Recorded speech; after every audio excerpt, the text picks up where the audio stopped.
पाटील, काल मंत्रिमंडळ उपसमितीची बैठक झाली. तुम्हाला ज्यावेळेस आश्वासन दिलं होतं त्या बैठकीत काय निर्णय होईल असं सांगण्यात आलं होतं. प्रत्यक्षात काय झालं काय नाही कुणीही सांगायला तयार नाही आहे. तुम्हाला काही कळलंय का, काही झालं असं वाटतंय का? नाही, आम्हाला पण नाही कळलं, पण त्यांचे निर्णय आपल्याच मीडियाच्या माध्यमातून आम्ही बघितलेत की बलिदान गेलेल्या कुटुंबाचा विषय त्यांनी मार्गी काढला आहे. केसेसच्या संदर्भातल्या ते एक निर्देश दिले त्यांनी सगळीकडं. आणि माननीय शिंदेसाहेबाची जी समिती आहे तिला 1 वर्षाची मुदतवाढ मिळाली, याबद्दलही माहिती मिळाली. अशा 2-4 गोष्टी त्यांनी केल्यात. मला वाटतं मराठा आणि कुणबी मंत्रालय स्थापन करण्याबद्दल तिथं चर्चा आणि फक्त त्यांचं म्हणणं की घोषणा करायची राहिली, असं काहीतरी 2-4 विषय त्यांनी घेतलेत. आता आपला मूळ विषय राहिला 58 लाख नोंदीचा. त्याच्याबद्दलही सगळ्या गावागावात त्यांनी शिबिरं घ्यायचे निर्देश दिलेत.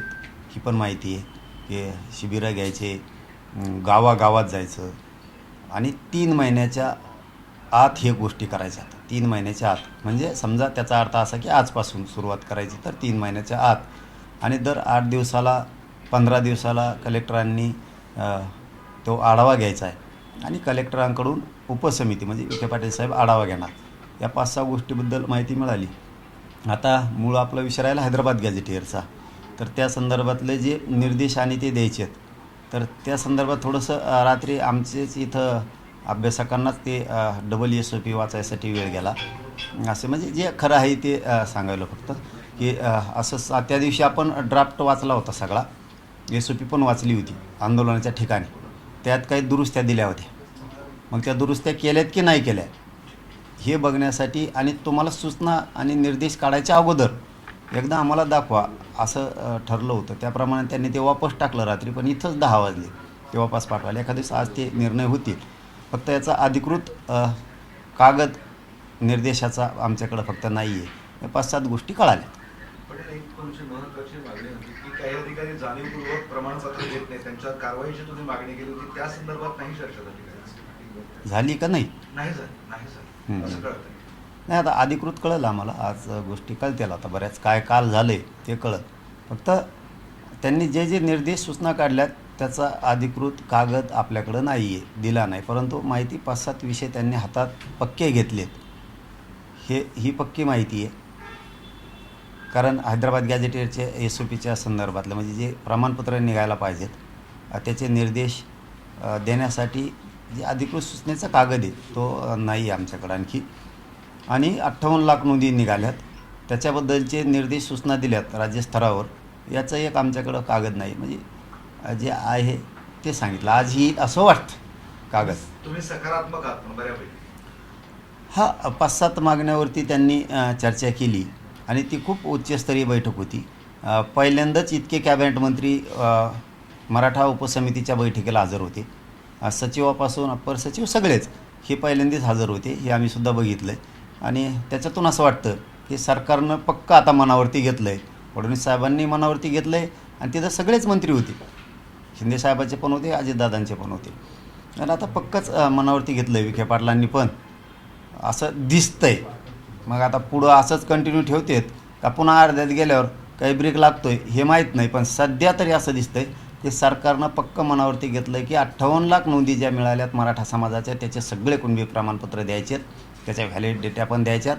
हैदराबाद गॅझेटियरचा JR काढला आहे त्याप्रमाणे कुणबी प्रमाणपत्रसुद्धा वाटप करायचे हे पक्क मनात घेतलेलं दिसतंय असं कालच्या बैठकीतून त्यांच्या वाटतंय. कारण 6 ते 7 विषय त्यांनी मार्गी काढलेत. फक्त अधिकृत आपल्याकडं निर्देश आणि सूचना दिलेला कागद मात्र सरकारचा नाही. गांभीर्यानं काम करा, कामात हलगर्जीपणा केला तर कारवाई करण्यात येईल असा स्पष्ट इशारा विखे पाटलांनी दिला. हा, म्हणूनच म्हणलं मी की आता हे विखे पाटलांनी चांगलं मनात घेतले दिसतंय आणि पूर्ण मोकळी फ्रीडम जी म्हणलं जातो ते दिला दिसतोय फडणवीस साहेबांनी सगळ्यांनाच. म्हणून आता एखाद्या वेळेस होईल असं वाटतं. पण अधिकृत मात्र त्यांनी केलेले सूचना निर्देश जे दिले ते अधिकृत नाही आहेत. ते तोंडी झाले बैठकीत दिलेली. पण तशा सूचना अधिकृत कागदपत्रेसुद्धा प्रत्येक राज्यातल्या अधिकाऱ्यांपर्यंत त्या गेल्या पाहिजेत. नुसती बैठक घेतली ती उच्चस्तरीय झालं हे पण खरं आहे. पण नुसतीच उच्चस्तरीय झाली आणि खाली काहीच हालचाल झाली नाही असं नको. ते लेखीच त्यांचे ते कागद निर्देश सूचना निघायला पाहिजेत सरकारच्या आणि सचिवांच्याकडून पण, दोघांकडून पण. तरच मात्र प्रेशर अधिकाऱ्यांवरती येईल. नसता तर ॲडमिशनं सुरू होतील पुन्हा. त्या टायमाला पुरा ॲडमिशन घेतील, पुन्हा व्हॅलिटीला थांबा, अमकंच करा, त्रुट्याच निघाल्या, बाकीच्या त्रुट्या निघत नाहीत, मराठ्याच्या लगेच त्रुट्या निघतात. म्हणजे हे जर प्रकार थांबवायचे असतील तर सरकारला, मंत्रिमंडळाच्या उपसमितीला, विखे पाटील साहेबाला यांना कागदपत्रित निर्देश काढावे लागणार आहेत. आणि बहुतेक आज संध्याकाळपर्यंत ते कागदपत्र निर्देशाचे कागद येतील असं वाटतंय आमच्यापर्यंत. हे तुम्ही ओबीसी मराठा मंत्रालय किंवा कक्ष स्थापन करण्याची मागणी करताय, पण जर कुणबी प्रमाणपत्र मिळाल्यानंतर तुम्ही ओबीसी होत असाल आणि ओबीसीचा ऑलरेडी कक्ष असेल, मंत्रालय असेल, तर मग तुम्ही ओबीसी झाल्यावर ते काय तुम्हाला कशासाठी हवं आहे असा प्रश्न उपस्थित केला जातो. उपस्थित करणाऱ्याला कामच नाही ना, मराठ्याचंच उपस्थित करायला आहेत फक्त ते. त्यांचं मात्र किती का खायना, त्यांना वरबडून खायला चालतं. आम्हाला सारथीला पैसे दिले की द्या आम्हाला बी, आम्ही तुम्हाला किती दिले विचारलं का आत्तापर्यंत? मराठ्यांना काय दिलं लगेच आम्हाला द्या, ती सिस्टमच आहे त्यांची. तुम्ही आमके झाल्यावर काय करायचं आणि तमके झाल्यावर काय करायचं, मग तुम्ही झालात ना, आता काय करायचं, आरक्षणाचं तुम्हाला खाल्लं ना 60-70 वर्ष, बस झालं ना. मग असं म्हणल्यावर खाल्लंच ना, आता राव खाऊन द्या ना दुसऱ्याला. आता करा ना मोठं म्हणजे आरक्षण सोडून सगळे आता खाऊन द्या. आता ज्यांना नाही त्यांना तसं नसं जमत, तसं लगेच गोड लागत नाही, लगेच गरीब होती ती तवा मागाशीत म्हणतात आम्ही, लगेच तवा लगेच गरीब होते. म्हणजे यांची सिस्टम दुटप्पीपणाची, मराठ्यांची विरोधी भूमिका आहे. मराठ्यांचे लेकरं सुखी समाधानी दिसले नाही पाहिजे, तेही उच्च शिक्षणात गेले पाहिजेत, ही भूमिकाच नाही आहे त्यांची. ती आम्ही घालतो. यांनी हे किती जळाले, मराठा आणि कुणबी मंत्रालय स्थापन होणार, मराठ्यांचे प्रश्न सोडायला ताण नाही राहणार, आणि मराठा समाजाची राज्य मंत्रिमंडळाची उपसमितीसुद्धा राहणार. पण याबाबत बैठकीत काही चर्चा झाली नाही कोणच्या बाबत? मराठा आणि कुणबी मंत्रालयावर. सगळ्या चॅनलला आले, बिना चर्चेचं कसं देतील? त्यांनी जी प्रेस नोट काढली. पण काल विखे पाटील यावर काहीच माध्यमांना न बोलता निघून गेले, भूमिका स्पष्ट करत नाहीये. तुम्ही म्हणताय चर्चा झाली. हा बघ, आम्हाला त्यांच्याकडून जी माहिती मिळाली मी तुम्हाला सांगून टाकली. त्यांच्याकडूनच माहिती मिळाली, त्यांच्या माणसाकडून आम्हाला, की बलिदान गेलेल्या मराठा आरक्षणासाठी, कुटुंबासाठी आपण निर्णय MIDCचा केला आहे, विद्युत महामंडळाचा सुद्धा लगेच करतो आहे. ही एक विषय त्यांनी क्लिअर केला. केसेसच्या संदर्भातले निर्देश आम्ही दिले, सगळ्या माहिती आम्ही मागवायला लागलो, तरच आम्हाला काम करता येईल म्हणे. समजा घेतलं, आणि तेही बरोबर आहे ना, त्यांना माहीत पाहिजे कोणत्या केसेस कुठं आहेत, काय आहेत. आम्ही जर नुसतंच म्हणलो केस मागी, आपण त्यांना माहीत पाहिजे ना काय घ्यायची कुठं, म्हणून ते आता ती माहिती घ्यायला. ते एक काम झालं. शिंदे समितीला 1 वर्षाची मुदतवाढ दिली त्यांनी, म्हणजे आता शिंदे समितीचं पुन्हा नोंदी शोधायचं काम सुरू होईल. म्हणजे मराठ्यांसाठी ही लय आनंदाची गोष्ट आहे की पुन्हा नोंदी शोधायला सुरुवात जर झाली आणि आणखीन 10-20 लाख जर नोंदी निघाल्या तर खूप मराठ्यांचं कल्याण होणार आहे. खूप 1 वर्षात 10-20 लाख नोंदी बी शोधल्या, मराठ्यांचं खूप कल्याण होणार आहे. हे मराठा समाजाने सुद्धा समजून घेतलं पाहिजे. ही आपल्यासाठीची चांगली गोष्ट आहे. आणि मंत्रालयाची सुद्धा चर्चा झाली. फक्त आता ते आचारसंहितेमुळं काहीतरी होतं वाटतं, घोषणा करता येणार का काय, काहीतरी त्यांचं असं होतं काहीतरी प्रॉब्लेम. आणि 58 लाख नोंदी ज्या आहेत त्याच्या संदर्भात आता त्यांनी शिबिरं घेण्याचे निर्देश दिले सगळीकडे, की 3 महिन्याच्या आत हे पूर्ण करायचं आहे काम. मग आता आजपासून ते सुरू झालं. मग आता किती नोंदी, किती प्रमाणपत्र, आता घरापर्यंत जायचं सांगितलं आहे त्यांना.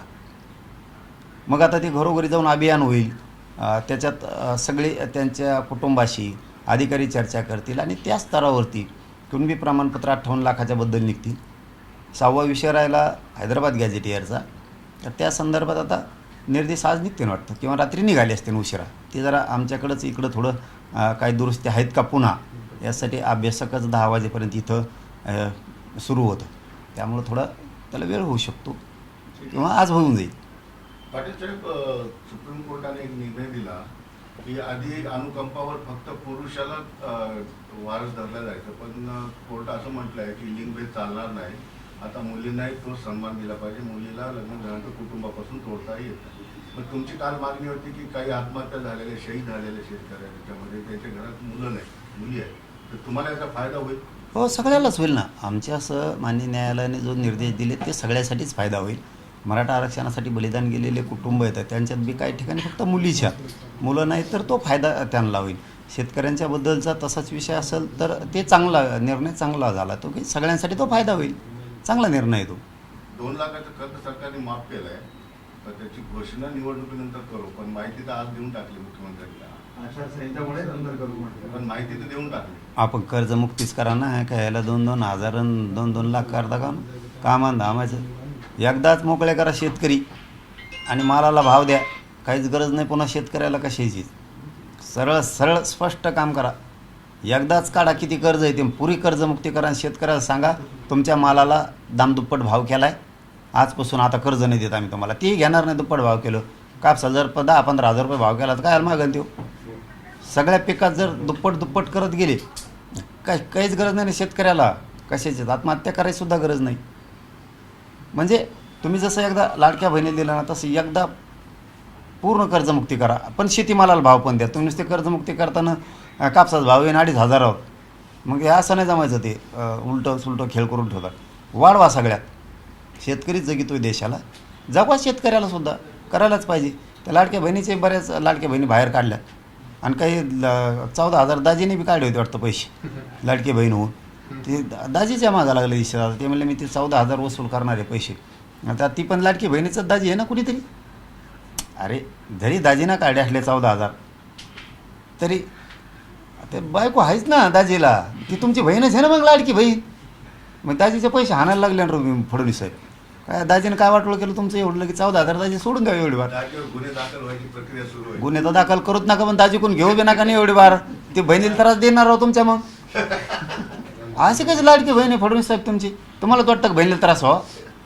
जाऊ द्या ना एखाद बार. दाजी असतो एखाद बार, एखादा आडमोठा दाजी असं. पण त्यातले दाजी सहकारी अधिकारी आहेत ना. मग त्या अधिकाऱ्याला दोष द्या ना म्हणा. दाजीला कम दोष द्या. दाजी हे सरकारी अधिकारीच आहेत थेट.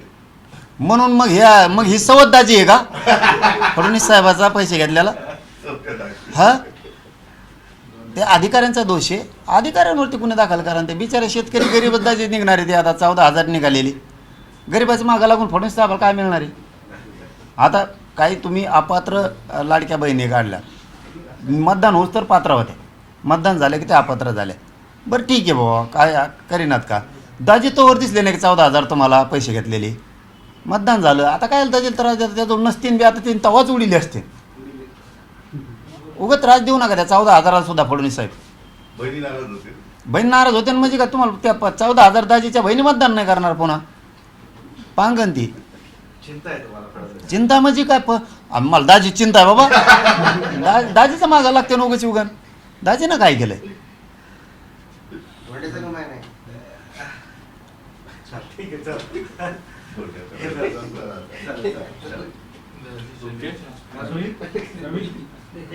चलो धन्यवाद.